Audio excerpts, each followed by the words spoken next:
Baiklah, objektif pembelajaran pada hari ini adalah untuk memahami daya ke atas suatu konduktor pembawa arus dalam medan magnet. Kriteria kejayaan, murid boleh menghuraikan apa yang berlaku kepada suatu konduktor pembawa arus dalam suatu medan magnet, melukis corak medan magnet paduan disebabkan oleh suatu konduktor pembawa arus dalam medan magnet, dan menghuraikan bagaimana konduktor pembawa arus dalam medan magnet mengalami daya. Selamat belajar. Okay, bismillahirrahmanirrahim. Assalamualaikum warahmatullahi taala wabarakatuh dan selamat sejahtera diucapkan kepada semua murid-murid yang cikgu kasihi. Okay, rindu rasanya nak jumpa. Okay, dah sebulan kita bercuti. Okay, tetapi kita tetap kena teruskan pembelajaran. Okay, so cikgu teruskan lagi dengan tajuk 3.2 iaitu daya ke atas konduktor pembawa arus dalam satu medan magnet. Okay, so first sekali untuk tajuk 3.2 ini, okay, kita akan lihat apa yang dimaksudkan dengan daya magnet. Okay, so kalau kita lihat pada nota, daya magnet ialah suatu daya yang bertindak ke atas konduktor pembawa arus dalam satu medan magnet. Atau menggunakan ayat yang mudah, daya magnet tersebut terhasil apabila berlaku saling tindakan antara dua medan magnet. Mana datang dua medan magnet? Medan magnet pertama adalah daripada konduktor pembawa arus yang kita dah belajar dalam tajuk 3.1, iaitu boleh jadi dawai tunggal ataupun gegelung dawai. Okey, dan yang kedua, medan magnet yang kedua adalah medan magnet yang dihasilkan oleh suatu medan magnet kekal. Contohnya macam medan magnet bar magnet ataupun U-shape magnet. Okey, so itu adalah medan magnet yang memang dah jenis-jenis magnet yang memang dah ada medan magnet dia sendiri. So apabila kedua-dua medan magnet ni kita letakkan dalam satu tempat yang sama, maka akan terhasil daya magnet. Okey, so apa yang berlaku sekiranya daya magnet ni wujud? Daya magnet akan menyebabkan suatu konduktor tersebut bergerak. Okey, ataupun jika kita lihat maklumat dekat bawah ni, awak perhatikan ni contoh radas yang disediakan. Okey, so dia kata dawai lurus yang membawa arus diletakkan dalam satu medan magnet yang seragam antara dua kutub magnet berbentuk U. Okey, so ni adalah medan magnet, ini adalah magnet kekal. So kita ada bar magnet U utara dan bar magnet selatan dekat sebelah atas ni. Okey, jadi di sini kita memang dah ada satu medan magnet kekal, iaitu daripada utara ke selatan. Okey, sini selatan, sini utara. So medan magnetnya dah wujud di bahagian tengah ni. Okey. Okey, memang dah ada macam gitu. Okey. Kemudian ada satu konduktor pembawa arus ataupun short form dia adalah CCC, current carrying conductor ataupun konduktor pembawa arus. Okey. Okey, lepas ni cikgu akan pakai short form je lah. Okey, so ada satu KPA, konduktor pembawa arus yang diletakkan di dalam medan magnet tersebut. Maka apa yang akan berlaku? Dia kata apabila dawai elektrik didedahkan kepada magnet, ia akan dipengaruhi oleh medan magnet. So apabila bekalan kuasa dihidupkan, dawai kuprum akan bebas bergerak. Okay? Interaksi antara medan magnet yang dihasilkan oleh arus dan medan magnet yang dihasilkan oleh magnet kekal akan berlaku dan menghasilkan medan magnet paduan atau kita panggil dia sebagai medan lastik. Okay? Alright, jadi untuk menentukan arah gerakan daya atau ke mana dawai kuprum itu bergerak, kita boleh menggunakan dua cara, iaitu yang pertama kita gunakan lukisan medan lastik, ataupun yang kedua kita boleh gunakan aturan tangan kiri Fleming. Okey, aturan tangan kiri Fleming. So, cikgu akan ajar dulu bagaimana kita nak melukis medan lastik.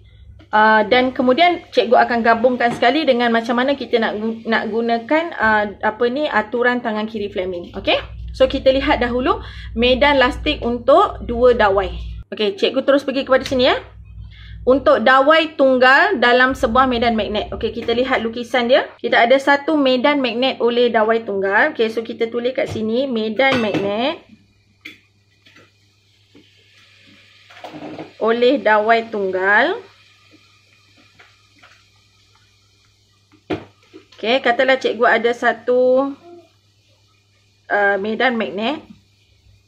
Okey, untuk arus yang ini arusnya keluar. Jadi kita gunakan genggaman tangan kanan. Ingat lagi, kita ajar genggaman tangan kanan. Okey, so maksudnya yang ini arusnya keluar ke atas. So kita dapati bahawa medan magnetnya akan berputar melawan arah jam. Macam tu. Okey, kita letakkan di dalam satu medan magnet kekal yang dihasilkan oleh medan bar magnet. Okey, utara, sini ada selatan. So medan magnetnya mesti ada garisan yang tegak dan mesti ada garisan yang melengkung.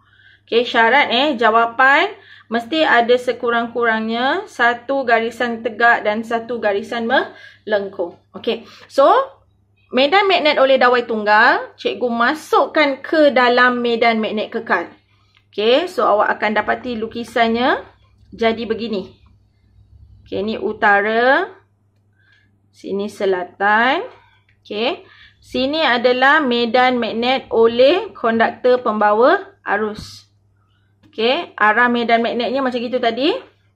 Okey, so cikgu akan tukar warna. Okey, ini adalah medan magnet kekal yang dihasilkan oleh bar magnet. Okey, so perhatikan di kawasan ini. So jika awak lihat dekat kawasan ni, arah medan magnet kekal dan juga arah medan magnet yang dihasilkan oleh konduktor pembawa arus adalah bertentangan. So bila bertentangan, kita kata dia macam cancel out. So kawasan ini akan jadi kawasan lemah, weak. Okay, dia akan jadi kawasan lemah. Manakala kalau lihat di kawasan bawah ni, kedua-dua medan magnet yang dihasilkan oleh magnet kekal dan juga konduktor pembawa arus mempunyai arah yang sama, maka dia bergabung dan menghasilkan kawasan yang lebih kuat. Okey. So hukum dunia, yang kuat akan sentiasa menekan yang lemah. Okey. Jadi kawasan yang kuat akan menolak. Ini adalah dawai konduktor tadi, dawai kuprum yang berada di dalam medan magnet kekal. So konduktor ni akan ditolak ke kawasan yang lemah. Okey. So maksudnya dalam kes ni konduktor pembawa arus ni akan bergerak ke atas lah, ya, ataupun sebenarnya kalau kita kata ni ke kiri, yang ini ke kanan, so dia akan bergerak ke kiri. Okey. So menggunakan konsep ataupun ni cikgu boleh lukis semula.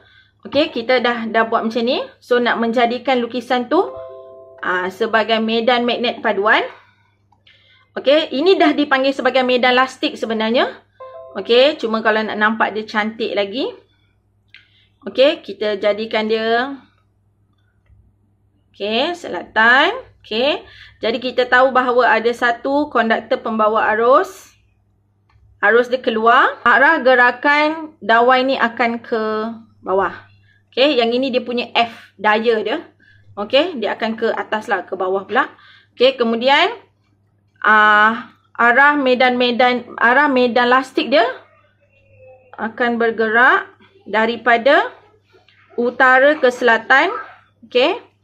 Yang mana kawasan ni akan jadi kawasan padat sebab medan magnetnya lebih kuat. Okey. Dan kawasan atas akan jadi kawasan yang lebih lapang lah, kita kata macam itu. Okey, sebab kawasan sini medan magnetnya lebih lemah berbanding dengan medan magnet dekat kawasan sini. Okey, jadi arahnya sentiasa utara ke selatan macam tu. Okey, so ni final lah. Alright, ini adalah medan lastik, okey, yang dihasilkan oleh saling tindak balas antara dua medan magnet yang dihasilkan oleh dawai tunggal dan juga medan magnet kekal. Okey.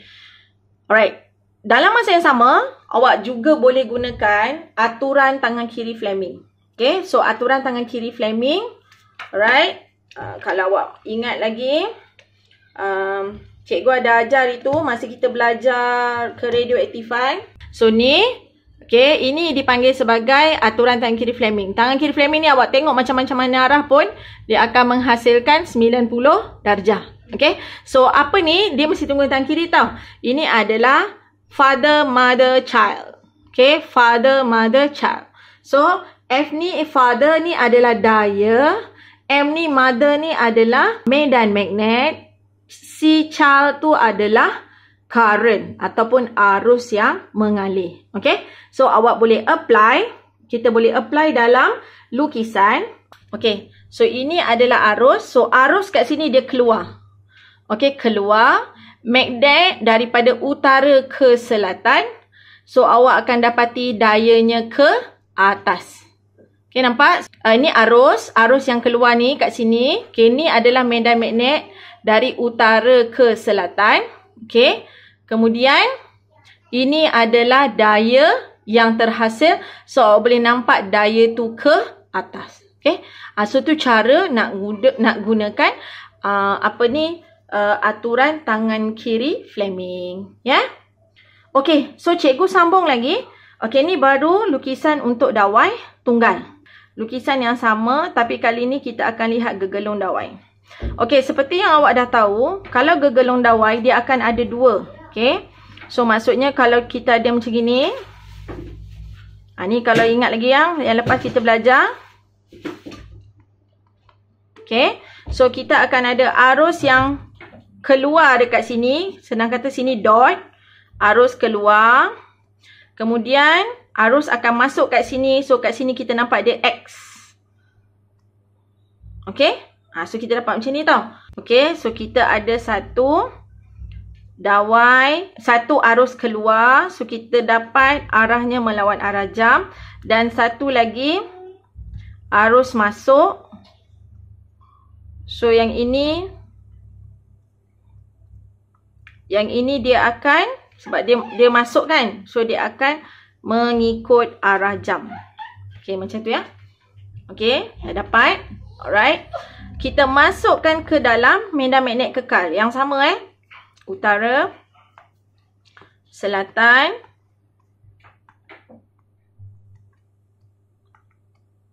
okay. So, yang ini medan magnet yang disebabkan oleh konduktor pembawa arus. Cikgu masukkan dalam medan magnet kekal. Okay. So, kita akan dapat lukisan begini. Okay, cikgu buat besar sikit biar nampak. So, ada dua. Satu melawan arah jam.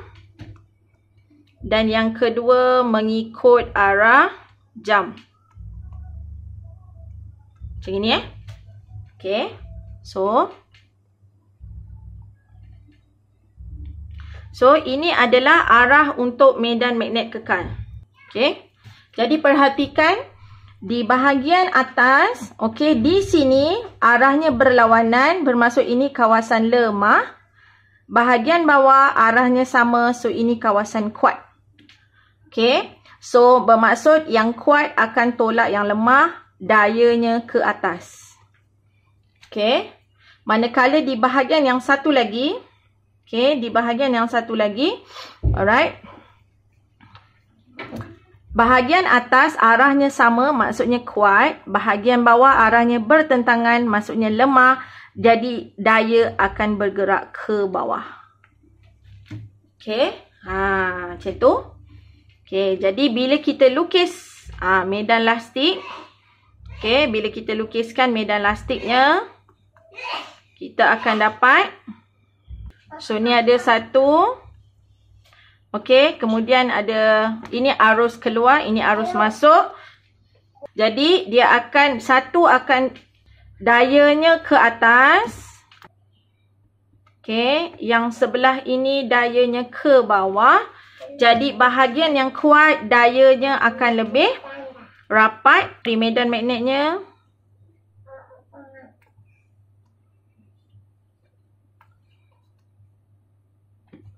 Okey. Kawasan yang rapat ni menunjukkan bahawa medan magnetnya adalah lebih kuat. Okay. So, kawasan ni akan jadi lebih longgar ataupun lapang. Okay. So, arahnya sentiasa utara ke selatan. Okay. So, ini adalah medan magnet elastik untuk dawai tunggal dan ini adalah medan magnet elastik untuk gegelung dawai. So, kalau benda ni, okay, kalau ini kita applykan pada satu gegelung dawai yang kita letakkan dalam satu medan magnet kekal. Kata ni magnet utara. Okay, ni adalah medan magnet selatan. Okay. Yang ini kita sambung kepada bateri. Okay, so awak akan dapati bahawa sini ada arus yang bergerak. Okay. Masuk ke dalam gegelung. So, bahagian sini arusnya akan, yang ni dia keluar. Kita nampak dot kat depan. Okay, kemudian belah sini dia akan masuk. So, kita akan nampak X. Okay. Alright. Jadi, cikgu akan gunakan terus aturan tangan kiri Fleming. Okay, so maksudnya kita buat satu-satu. Okay, ni arus dia. Okay, arusnya keluar. Okay, ni medan magnet. Medan magnetnya akan bergerak dari utara ke selatan. Perhatikan So, ni arusnya masuk ke depan. Medan magnetnya utara ke selatan. Nampak ni utara ke selatan. Jadi, awak dapati bahawa dayanya adalah ke bawah. So, daya di sini akan bergerak ke bawah. Okay, so sorry, daya kat sini akan bergerak ke bawah. Dawai yang sebelah sini. Okay, manakala dawai yang sebelah sini, okay, perhatikan arusnya keluar. Okay, tengok arusnya keluar. Kemudian medan magnetnya utara ke selatan. Jadi arah dayanya ke atas. Okay, perhatikan arus medan magnet dayanya ke atas. So, awak akan dapati bahawa bahagian dawai yang sebelah sini akan ke sebelah atas. Jadi, ini menunjukkan bahawa gegelung ni dia akan berpusing. Gegelung ni akan berpusing melawan arah jam. Okay? Sebab ini daya ke bawah, ini daya ke atas. Daya yang menyebabkan gegelung itu berpusing, kita panggil dia sebagai daya putaran ataupun turning force. Okay, daya putaran ataupun turning force. Okay. Okay, so bersambung di video yang seterusnya, iaitu faktor yang mempengaruhi magnitud daya pada konduktor pembawa arus dalam satu medan magnet. Jumpa lagi, jangan tak klik tau.